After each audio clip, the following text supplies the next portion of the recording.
Okay, hello. Yeah, so let's make this video very quick.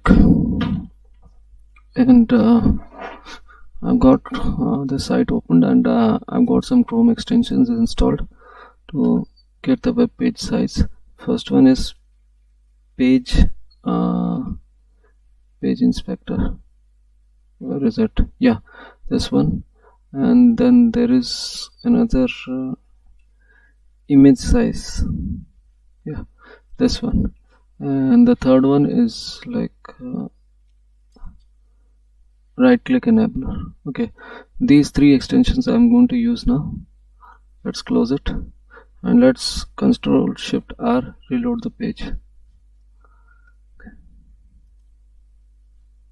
Now I'll just click the page inspector extension and it has started reading the web page. So we have got the size of the page. It is around 11,186,509. So I'll just copy it and convert it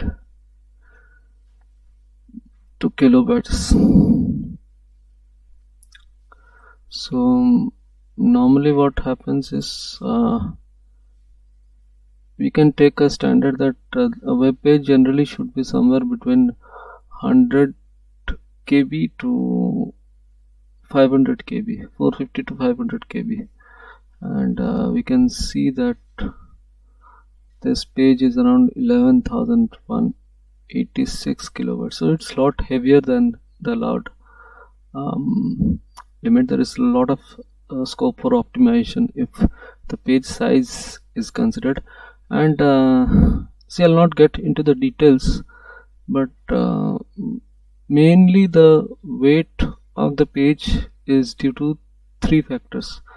One is the code size, that is that you see in the context of code to text ratio.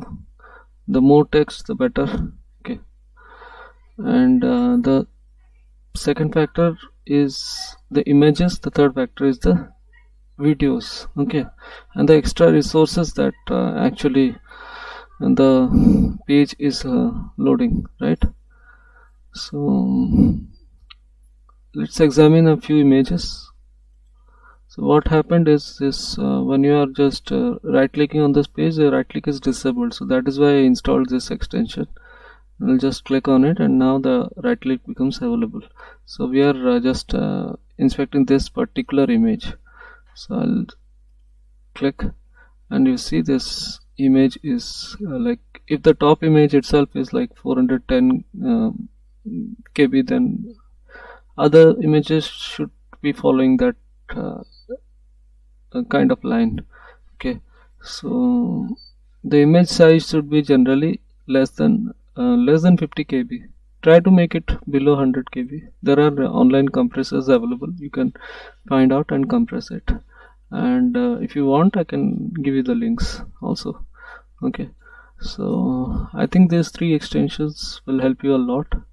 And I'm reading a lot regarding this dev console, and so I'll be doing more follow-up videos on this particular topic.